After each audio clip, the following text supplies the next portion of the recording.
भरपूर बनेगा, कोई नहीं कमी होगी।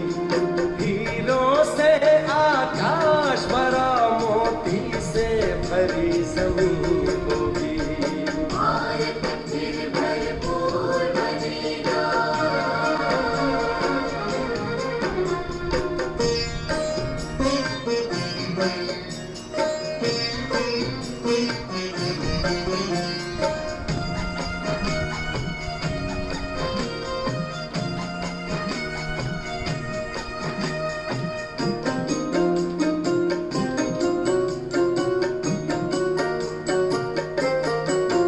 हर बालक कृष्ण कन्हैया सा, राधा सी हर बाला होगी। सुख शांति प्रेम पावनता की, वसुधा पहने माला होगी।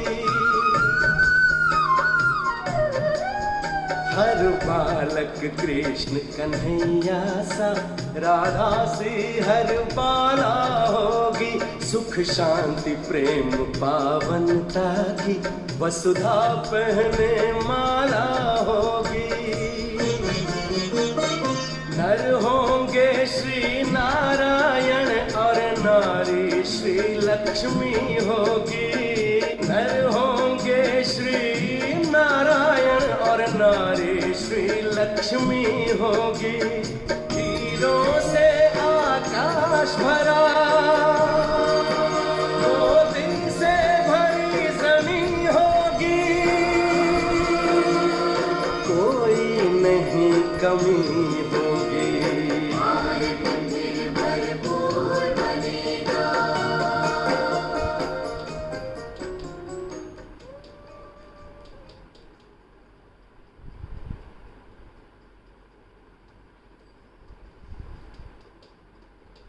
ओम शांति। आज 7 जुलाई 2021 के बाप दादा के मधुर महावाक्य सुनेंगे।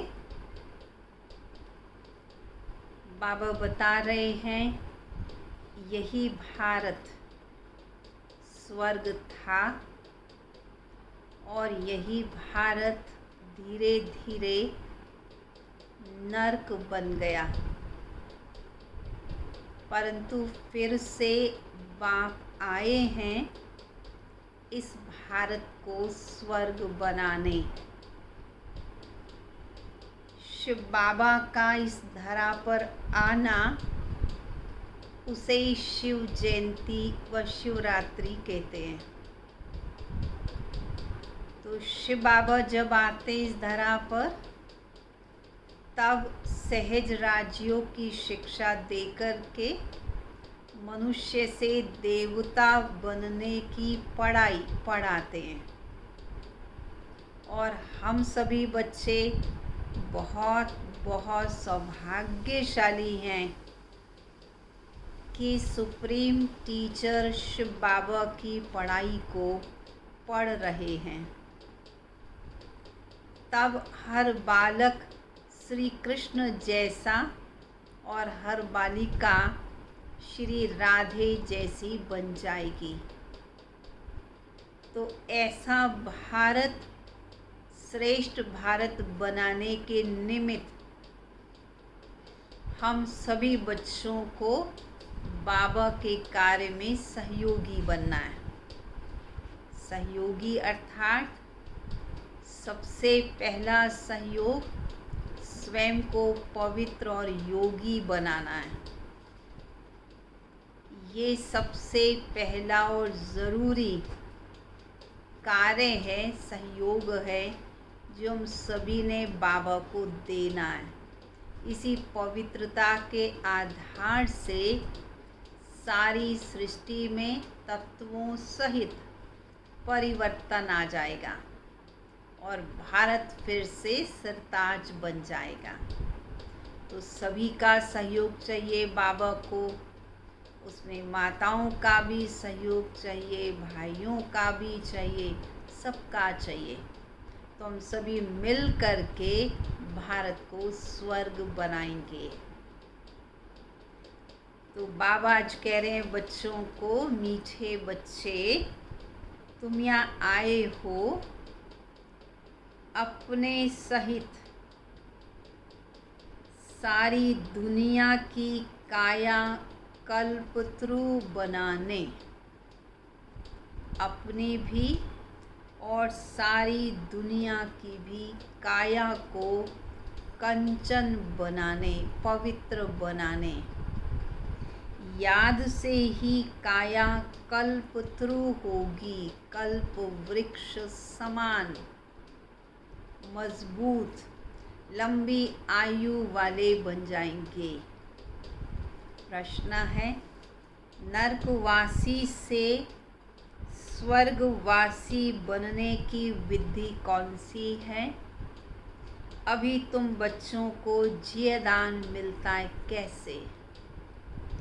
कैसे नरकवासी से स्वर्गवासी बनते हैं और कैसे बाबा सब बच्चों को जीवदान देते हैं? नरकवासी से स्वर्गवासी बनने के लिए क्या करना पड़े? ज़रूर मरना पड़े।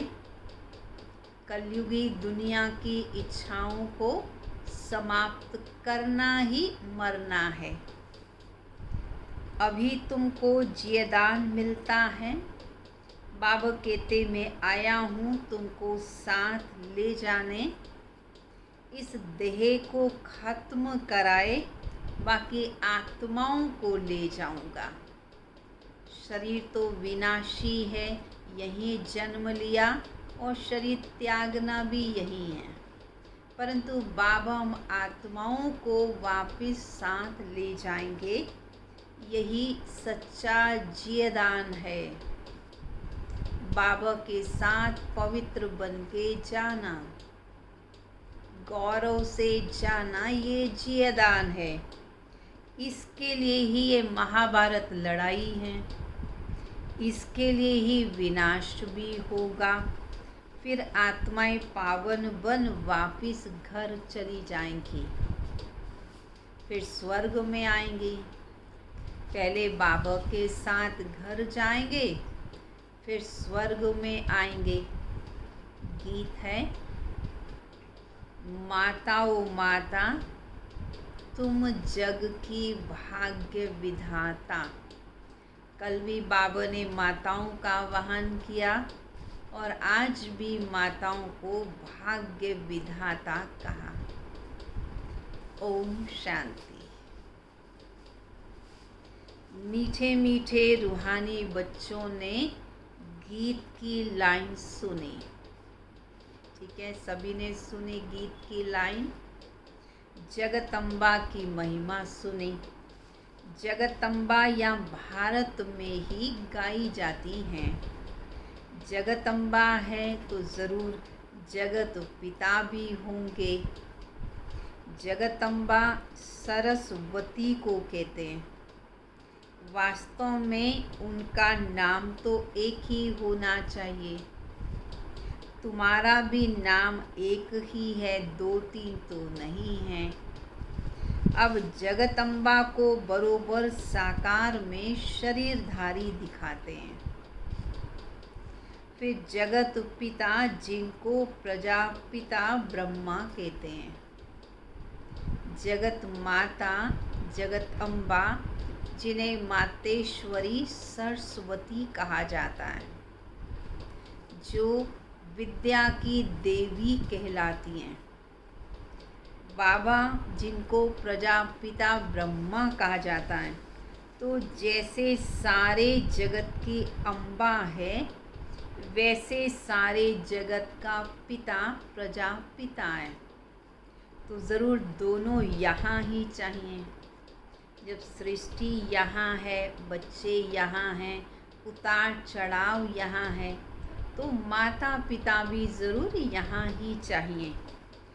दोनों का नाम भी सुनाया, प्रजापिता और प्रजा माता।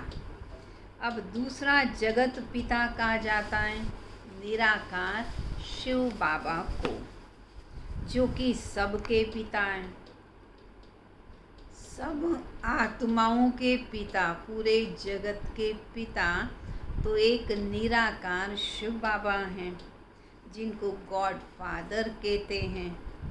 एक है आत्माओं का बाप शिव बाबा, दूसरा है साकारी मनुष्य आत्माओं का बाप और मम्मा। फिर शिव है आत्माओं का पिता, आत्मा कहती है वो हमारा बाबा है। फिर आत्मा को ये साकार शरीर मिलता है तो कहते हैं ब्रह्मा बाबा।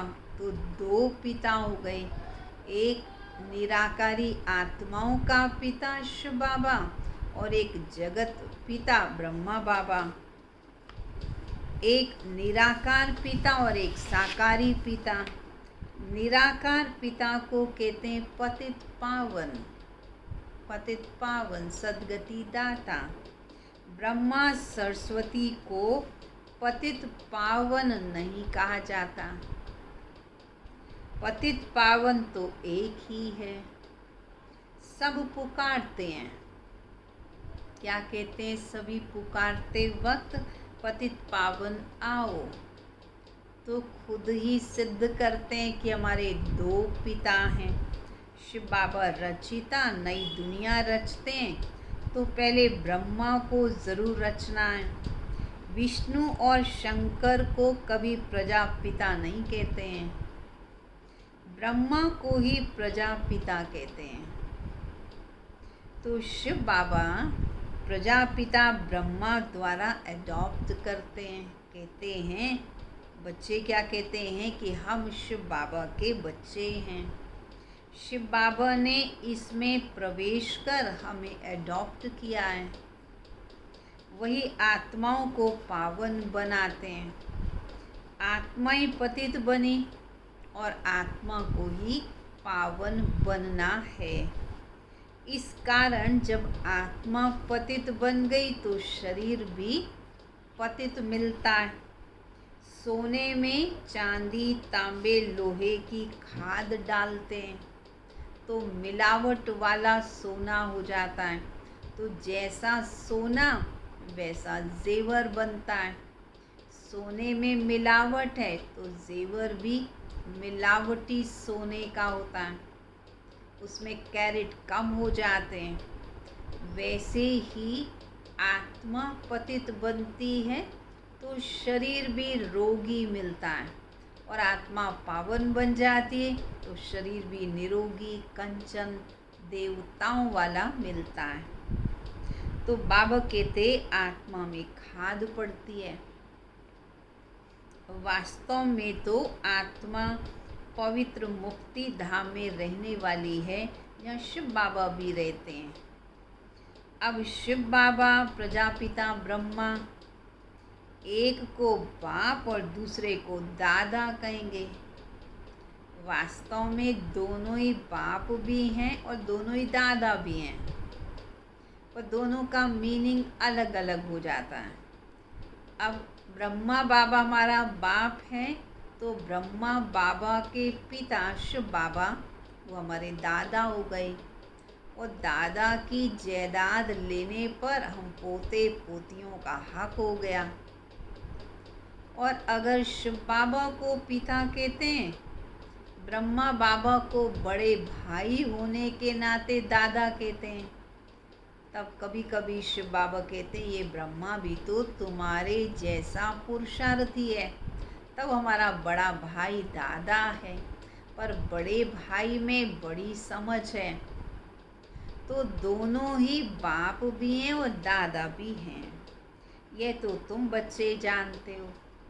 सब मनुष्य मात्र शिव की संतान हैं। शिववंशी ब्रह्मा कुमार ब्रह्मा कुमारियाँ हैं। तो हम सब कौन हैं? शिववंशी ब्रह्मा कुमार ब्रह्मा कुमारियाँ। शिव बाबा और दादा इकट्ठा हैं। शिव बाबा इनमें विराजमान है। शिव बाबा ब्रह्मा के तन में प्रवेश होकर के ही तो ज्ञान सुनाते हैं। हमें सर्व संबंधों की जो अनुभूति होती है, शिव बाबा जब ब्रह्मा तन में हैं तो उसी तन द्वारा हम सर्व संबंधों का भी अनुभव करते हैं। शिव बाबा इनमें विराजमान हैं, हमको ब्राह्मण बनाकर राजयोग सिखाते हैं, मनुष्य को देवता बनाते हैं। देवताएं रहते हैं सतयुग में, और देवताओं को पतित पावन या ज्ञान का सागर नहीं कहा जाता, उनको बाबा भी नहीं कहा जाता। अब तुम विष्णुपुरी के मालिक बन रहे हो। विष्णु के 2 रूप क्यों दिखाए? विष्णु की 4 भुजाएं, तो विष्णु के 2 रूप श्री लक्ष्मी, श्री नारायण, ये मनुष्य नहीं जानते।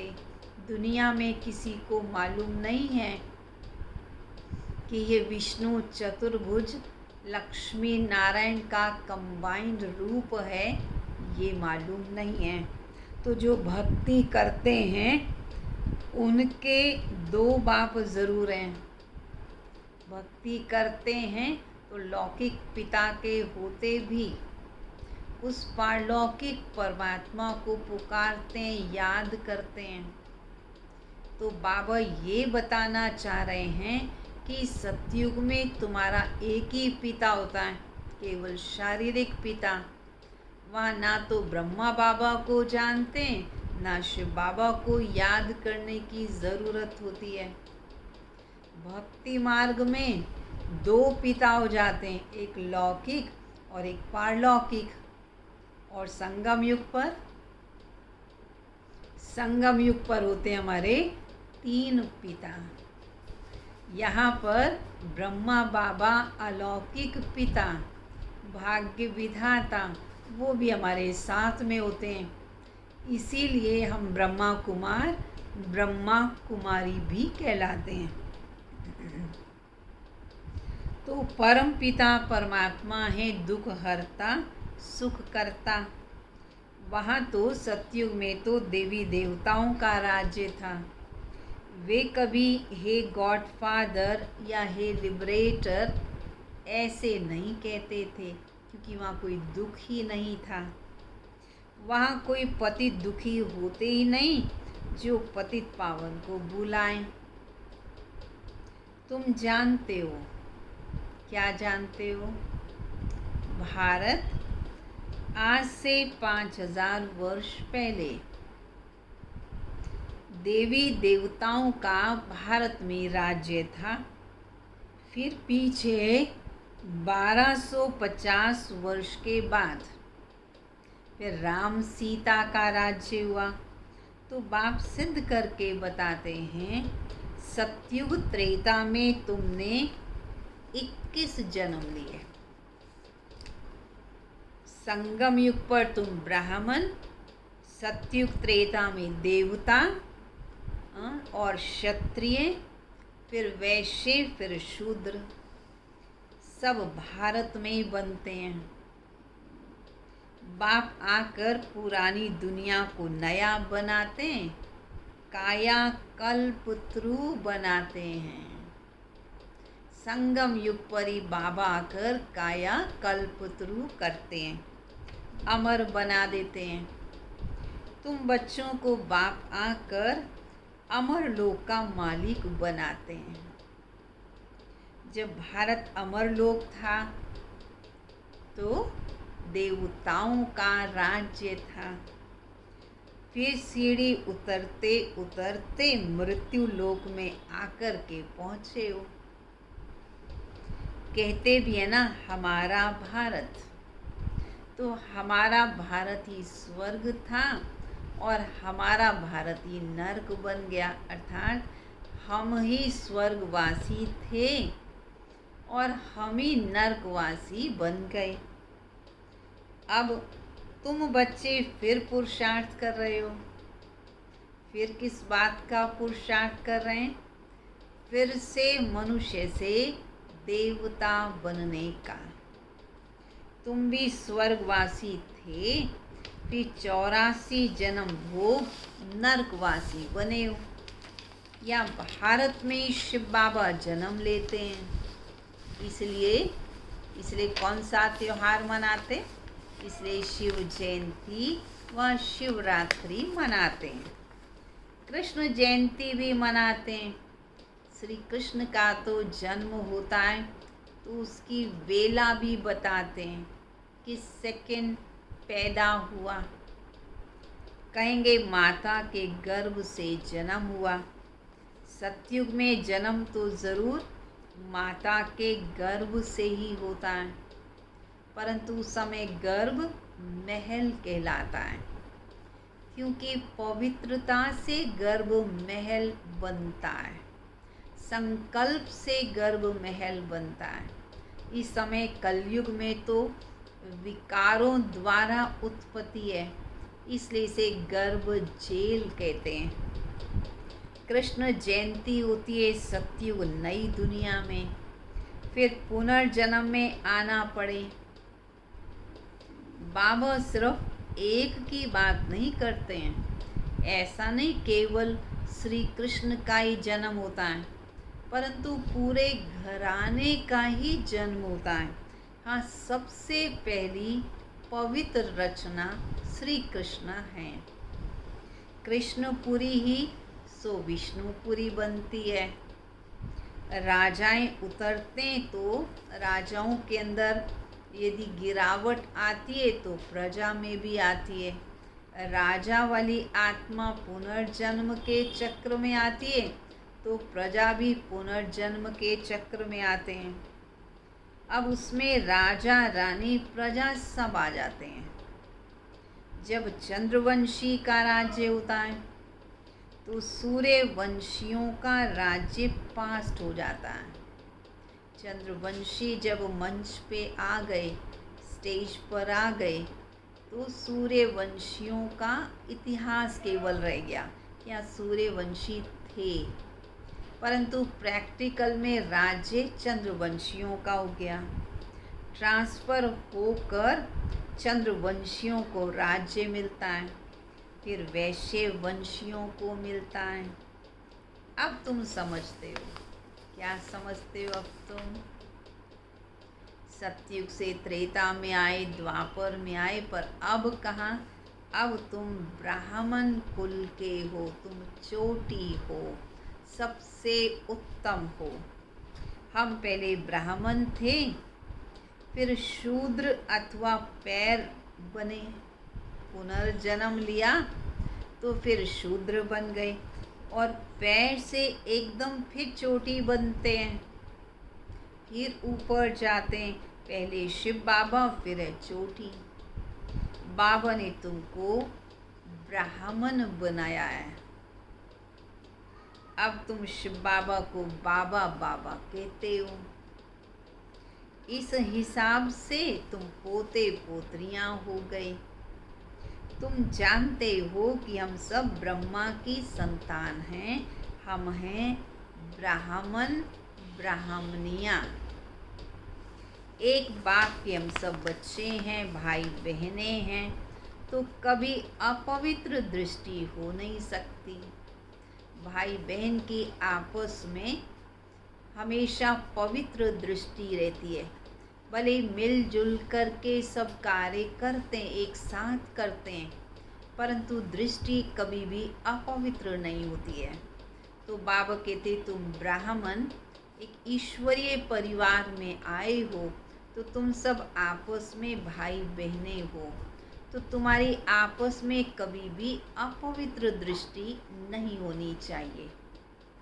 कितने ढेर बच्चे हैं, सब कहते हैं बाबा मेरा बाबा है। सबका बाप तो वही निराकार शिव और साकार प्रजापिता ब्रह्मा है। बस एक बाप के बच्चे आपस में भाई बहन हो गए। तुमको पवित्र तो ज़रूर बनना है। ब्राह्मण ब्राह्मणियाँ कहते ही उनको हैं जो पवित्र बने। स्त्री पुरुष पवित्र कैसे बने, इसलिए ये युक्ति ड्रामा में नोंधी हुई है। ऐसे स्त्री पुरुष इकट्ठे रह कर के पवित्र बने थोड़ा कठिन होता है, लेकिन ड्रामा में युक्ति कौन सी है? ये याद रखना है कि हम परमात्मा के बच्चे हैं, तो आपस में हम भाई बहनें हो गए, एक पिता की संतान है। आत्मिक नाते से भाई भाई हैं और शारीरिक नाते में भाई बहन हो जाते हैं। तो ये पवित्र बनने की ताकत मिलती है, इससे पवित्र बनने की एक युक्ति है। तुम कोई शूद्र कुमार या शूद्र कुमारी नहीं हो। वो तो पतित होते हैं, शूद्र हैं, तुच्छ बुद्धि हैं, क्योंकि बाप को जानते ही नहीं हैं।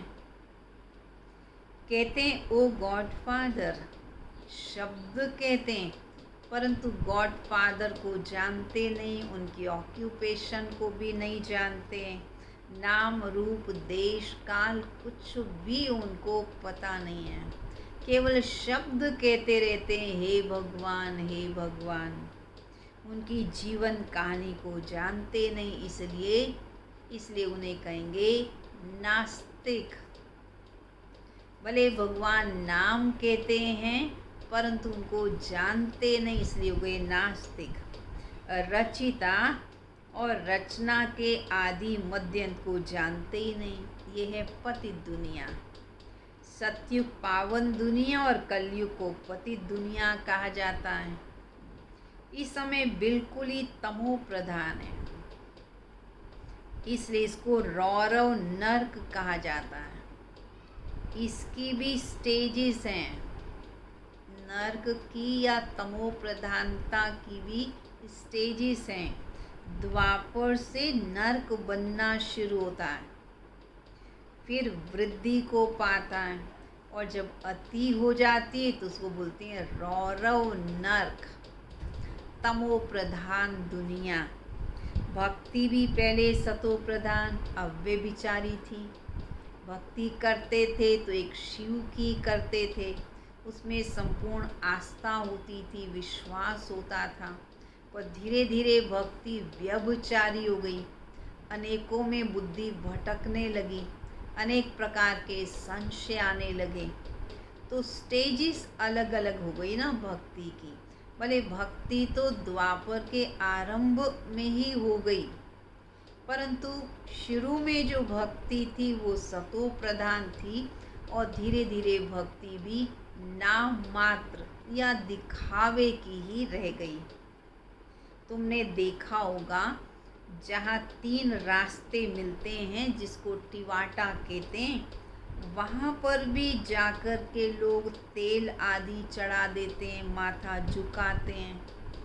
कहाँ तो देखिए भगवान की भक्ति करना, उनका मंदिर बनाना, सोमनाथ जैसा विशाल मंदिर बना, और कहाँ ये रोड की टिवाटे की पूजा करना। इसको कहा जाता तमो प्रधान भक्ति। पानी की भी पूजा करते हैं, उसको भी पतित पावनी गंगा गाते हैं। अब पतित पावन कौन है ये जानते ही नहीं।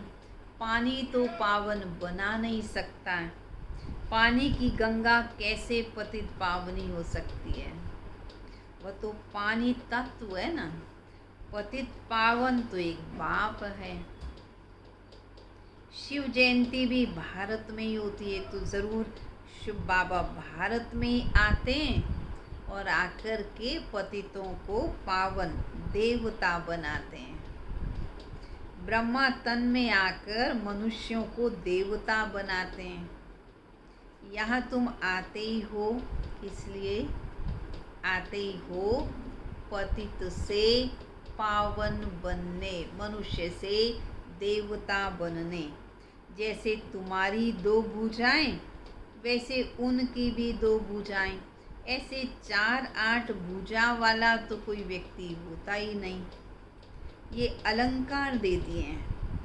चतुर्भुज दिखाया है प्रवृत्ति मार्ग दिखाने के लिए।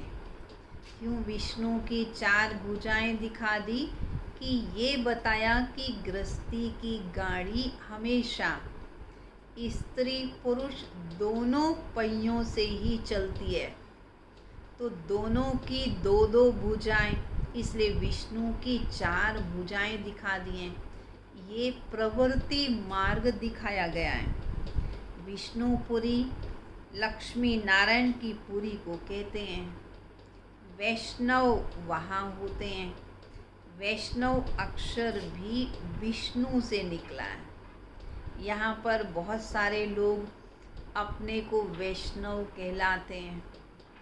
अनेक जगह लिखा होता है वैष्णव ढाबा, परंतु वैष्णव का अर्थ तो होता है विष्णु की वंशावली, अर्थात लक्ष्मी नारायण की वंशावली। अब यहाँ पर रहने वाले तो कोई लक्ष्मी नारायण की वंशावली के नहीं दिखाई देते हैं, केवल सात्विक भोजन बनाते और खिलाते हैं, इसलिए अपने आप को वैष्णव कहलाने लगते हैं। बाकी पवित्र तो रहते नहीं। बिना पवित्रता के किसी को वैष्णव या विष्णु की वंशावली का कैसे माना जा सकता है। देवताएं वैष्णव थे तो वल्लभाचारी वैष्णव होते हैं, वेजिटेरियन, परंतु वो निर्विकारी नहीं होते हैं। उनके पास बहुत बड़ी हवेलियाँ होती हैं। वैष्णव का अर्थ तो समझते ही नहीं हैं। बाबा ने कितना अच्छा अर्थ बताया, विष्णुपुरी में रहने वाले। वैष्णव अर्थात पवित्र, वैष्णव अर्थात लक्ष्मी नारायण जैसे गुणवान। राधे कृष्ण का अलग मंदिर होता है, लक्ष्मी नारायण का अलग मंदिर बना दिया, परंतु किसी को भी ये ज्ञान नहीं है कि राधे कृष्ण ही बड़े होने के बाद लक्ष्मी नारायण कहलाते हैं। ये ज्ञान ही नहीं है किसी को। भारतवासी जानते ही नहीं कि इनमें क्या फ़र्क है। राधे कृष्ण लक्ष्मी नारायण बनते, ये तो बिल्कुल भी ज्ञान नहीं है। ये बचपन का रूप है और बड़े का रूप लक्ष्मी नारायण है। तो लक्ष्मी नारायण को सतयुग में दिखा देते हैं और राधे कृष्ण को द्वापर में ले गए। अरे पहले बचपन आएगा, बाद में जवानी आएगी, उल्टा दिखा दिया है। अभी तुम रचिता बाप और रचना के आदि मध्य अंत को जान गए हो। बाबा झाड़ का राज, ड्रामा का राज समझाते हैं। सब भगवान के बच्चे हैं तो स्वर्गवासी होने चाहिए, परंतु स्वर्गवासी तो सब होते नहीं हैं। स्वर्गवासी तो सिर्फ देवताएं ही होते हैं। अभी तुम कौन हो? ब्राह्मण वंशी हो, शिव बाबा के बच्चे हो, फिर तुम देवता बन जाओगे। परंतु अभी पवित्र तो ज़रूर बनना पड़ेगा। बिना पवित्रता के तो ना ब्राह्मण कहला सकते हैं, ना देवता बन सकते हैं। तुम जानते हो छोटे बड़े सब ब्रह्मा कुमार, ब्रह्मा कुमारियाँ हैं। दोनों कहते हैं बाबा हम आपके बच्चे हैं, हम ब्राह्मण हैं। यह है बाप दादा, दोनों इकट्ठे हैं, इसलिए इनको कहते हैं कंबाइंड रूप में बाप दादा। आदिदेव ब्रह्मा और शिव बाबा कंबाइंड। तुम जानते हो, बहुत कुछ जानते हो। तुम ये भी जानते हो ब्राह्मण हैं, तुम ये भी जानते हो कि राधे कृष्ण लक्ष्मी नारायण बनते हैं। तुम ये भी जानते हो भक्ति पहले सतो प्रधान होती है, फिर तमो प्रधान होती है। तुम ये भी जानते हो कि हमारे पूरे 84 जन्म होते हैं। तुम ही जानते हो कि अब ये भारत गिरावट में है और फिर से बाप इसका उत्थान कर रहे हैं। हम मनुष्य से देवता बनने की पढ़ाई पढ़ रहे हैं। तुम जानते हो हम ब्रह्मा बाबा और शिव बाबा के सामने बैठे हैं।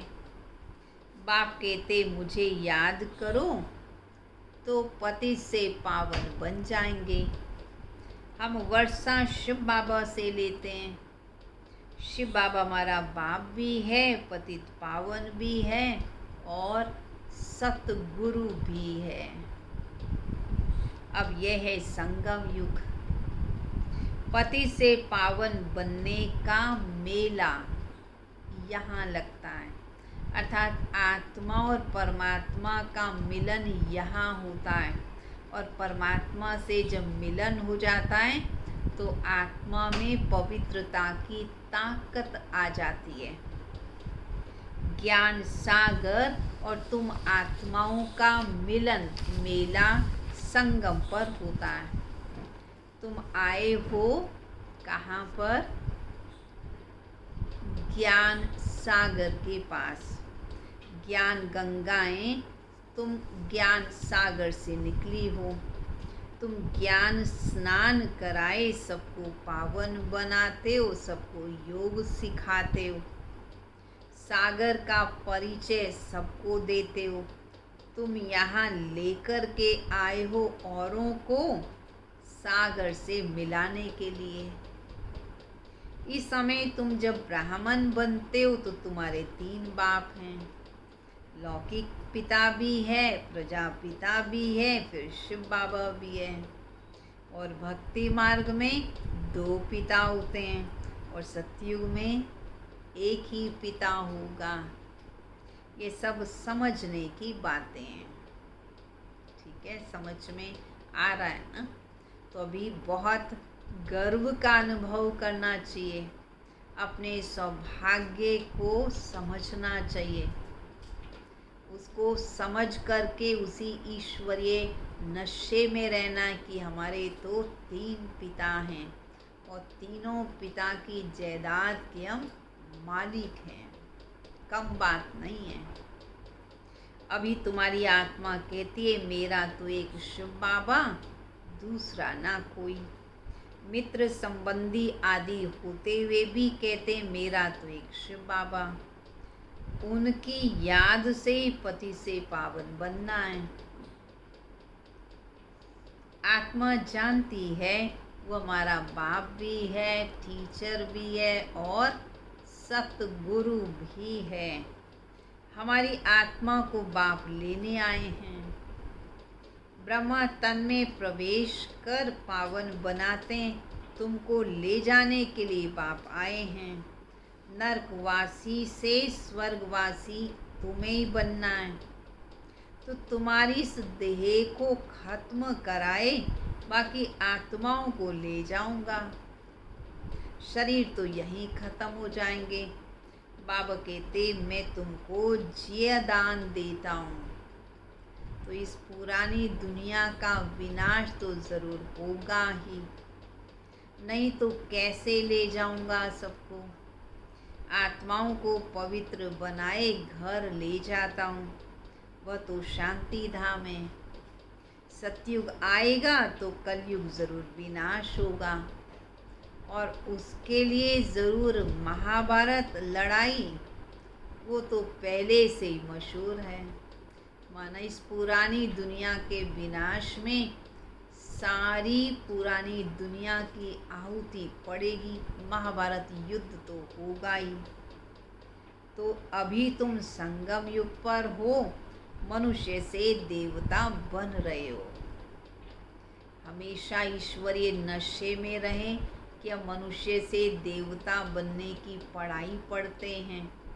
पढ़ाने वाला स्वयं भगवान हमारा टीचर है। परम धाम से हमको पढ़ाने के लिए आते हैं और फिर से भारत स्वर्ग बन जाएगा, बनेगा पवित्रता के आधार से, योग बल के आधार से। अच्छा, मीठे मीठे सिक्किल दे बच्चों प्रति माता पिता बाप दादा का याद प्यार और गुड मॉर्निंग। रूहानी बाप की रूहानी बच्चों को नमस्ते। रूहानी बच्चों की रूहानी बाप दादा को नमस्ते नमस्ते नमस्ते। धारणा के लिए मुख्य सार। ज्ञान सागर में ज्ञान स्नान कर स्वयं को पावन बनाना है। मित्र संबंधियों के साथ रहते बुद्धि में रहे। क्या रहे बुद्धि में? मेरा तो शिव बाबा एक, दूसरा ना कोई।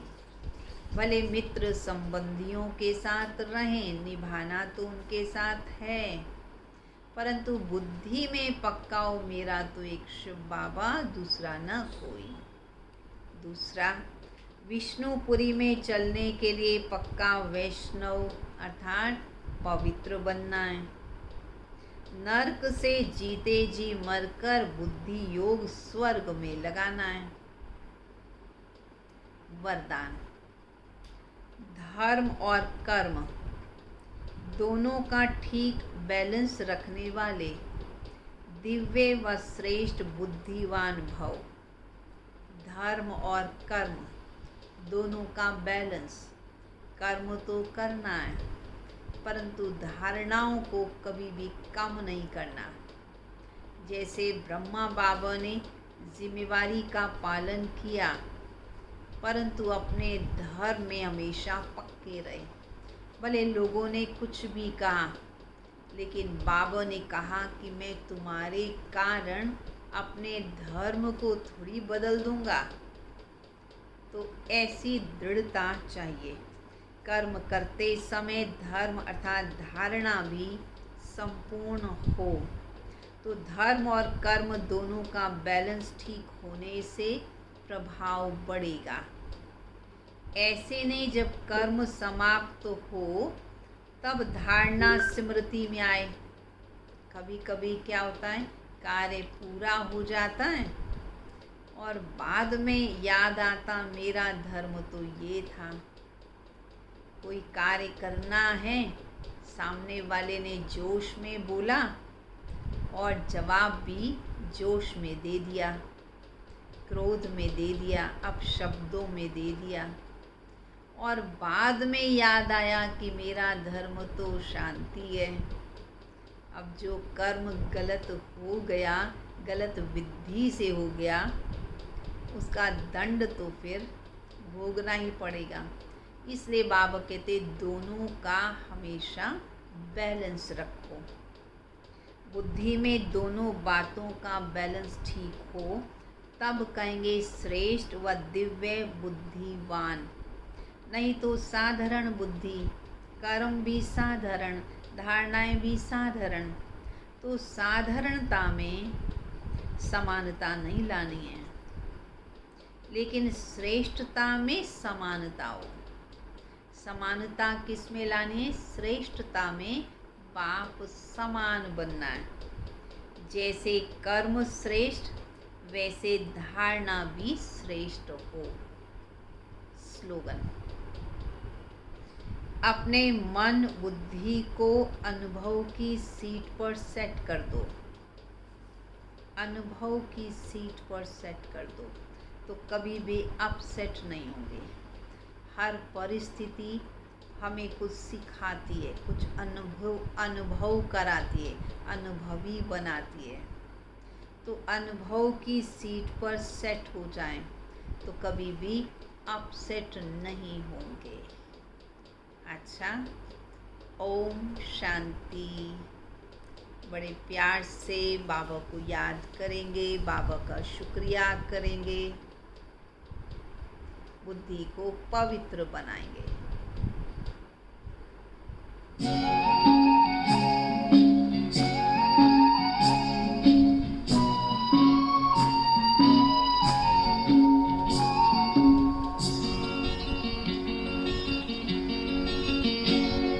पवित्र मन रखो, पवित्र तन रखो, पवित्र मन रखो, पवित्र तन रखो।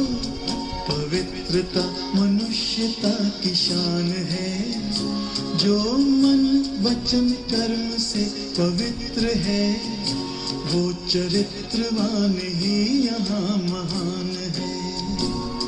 पवित्र मन रखो, पवित्र तन रखो, पवित्रता मनुष्यता की शान है। जो मन वचन कर्म से पवित्र है, वो चरित्रवान ही यहाँ महान है।